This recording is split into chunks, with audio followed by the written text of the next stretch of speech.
Welcome to voice of Vedic. Hindu history గురించి మీకోసం మీకు అర్థమయ్యే భాషలో మీ ముందుకు వచ్చేసాను. ద్రౌపది గురించి చాలా తక్కువ మందికి తెలిసిన కొన్ని నిజాలు. మనందరికీ తెలిసినట్టు ద్రౌపది తండ్రి ద్రుపదరాజు, కానీ ద్రౌపది ఆయనకు పుట్టింది కాదు. అసలు ద్రౌపది ఎలా పుట్టిందో తెలుసుకుందాం. మొదట్లో ద్రోణాచార్యుడికి ద్రుపదరాజుకి ఒక గొడవ ఉండేది. అదేంటో వేరే వీడియోలో చెప్తాను. ద్రోణుడి మీద పగ తీర్చుకోవడానికి అగ్నిదేవుడికి ఒక యాగం చేస్తాడు. అప్పుడు అగ్నిదేవుడు ప్రత్యక్షమయ్యి ఈ ఒక్క చిన్న పాపని ఒక బాబుని ఇచ్చి ద్రోణుని చంపాలి అన్న నీ కోరిక నెరవేరటానికి ఈ పాప బాబు సాయం చేస్తారు అని చెప్పి ఇచ్చి వెళ్ళిపోతారు. సో అలా వచ్చిన అమ్మాయి ద్రౌపది. ఆమె ద్రౌపదరాజుకి కూతురుగా పెరిగింది కాబట్టి ఆమెని ద్రౌపది అని పిలిచేవాళ్ళు. ఆమె అసలు పేరు ద్రౌపది కాదు. అండ్ కొంతమంది పాంచాలి అని అంటారు. ఆవిడ పాంచాల దేశానికి యువరాణి కాబట్టి ఆవిడ పాంచాలి అని అంటారు, కానీ ఆవిడ అసలు పేరు పాంచాలి కూడా కాదు. ఆవిడ అసలు పేరు ఏంటంటే యజ్ఞసేని.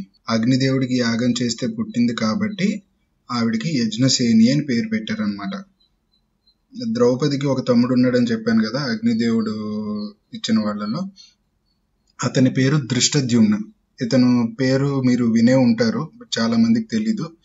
అసలు దృష్టద్యుమ్న అంటే మీనింగ్ ఏంటంటే ధైర్యవంతుడు అని అర్థం. పేరుకు తగ్గట్టు ఆయన నిజంగా చాలా ధైర్యవంతుడు. అతను పాండవుల సైన్యం మొత్తానికి సింగిల్ సేనాధిపతి. అంతేకాకుండా కురుక్షేత్రంలో 15వ రోజున కౌరవుల వైపు యుద్ధం చేస్తున్న ద్రోణాచార్యుడి తల నరికి వాళ్ళ తండ్రి కోరిక కూడా నెరవేర్చాడు. ద్రోణాచార్యుడు అంటే ఏం మామూలుడేం కాదు. పాండవులకి కౌరవులకి అందరికీ విద్య నేర్పించిన గురువు. అట్లాంటి ఆయన్నే చంపాడు. ఇంకా ద్రౌపది మహాకాళి అంశతో పుట్టారు.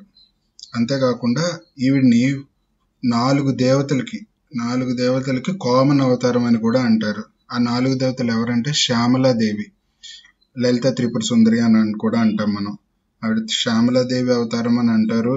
భారతీదేవి అవతారం అంటే వాయుదేవుడి భార్య, ఆవిడ అవతారం అని కూడా అంటారు. సచీదేవి అంటే ఇంద్రుడి భార్య, ఆవిడ అవతారం అని కూడా అంటారు. ఉషాదేవి అశ్విని భార్య. సో వీళ్ళ 4గురికి కామన్ అవతారం ఈ ద్రౌపది అని కూడా అంటారు.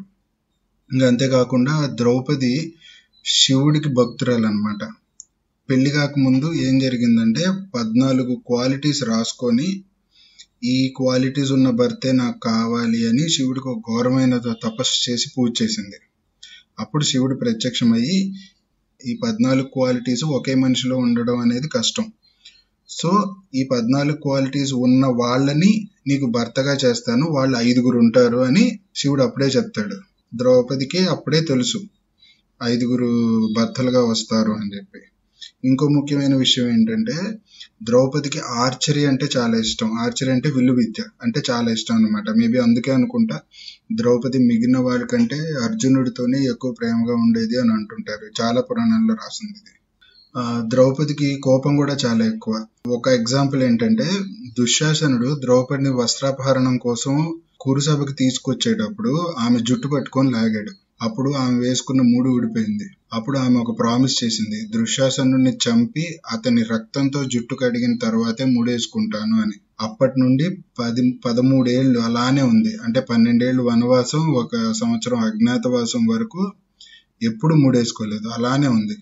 కురుక్షేత్రంలో 16వ రోజు భీముడు దుశ్శాసనుడిని చంపాక ఆయన రక్తం తీసుకొని వెళ్తే ద్రౌపది అప్పుడు ఆ రక్తంతో జుట్టును తడుపుకొని అప్పుడు మూడేసుకుంది. కోపమే కాదు, ఎంత కష్ట పరిస్థితుల్లో కూడా ఆమె తన సెల్ఫ్ రెస్పెక్ట్ ని ఎప్పుడు కోల్పోలేదు. పాండవులు ఏం చేసినా గానీ వాళ్ళని గౌరవించేది. అంతేకాకుండా కౌరవుల్ని అంతం చేయడానికి ఈ 13 ఏళ్ళు పాండవుల్ని ఎప్పుడు మోటివేట్ చేస్తూ వచ్చేది. అరణ్యవాసం చేసేటప్పుడు పాండవులు తినటానికి ఏమీ లేకపోతే కృష్ణుడికి ప్రార్థించి నా భర్తలకి తినటానికి ఏమీ లేదు, ఏదన్నా దారి చూపించండి అని చెప్పి కృష్ణుడికి ప్రార్థిస్తే అప్పుడు కృష్ణుడు అక్షయ పాత్రని ఇచ్చాడు ఆమెకి. కొన్ని పురాణాల్లో ధర్మరాజుకి సూర్యుడు ఇచ్చాడు ఈ అక్షయ పాత్ర అని కూడా అంటారు. బట్ ఏది నిజమో ఎవరికీ తెలియదు. అంత గొప్ప మహిళ అన్నమాట ద్రౌపది. సో ఇది ద్రౌపది గురించి చాలా మందికి తెలియని నిజాలు. ఇవి కాకుండా మీకు ఏదన్నా తెలిస్తే ఈ వీడియో కింద కామెంట్ చేయండి. అప్పటిదాకా జై శ్రీరామ్.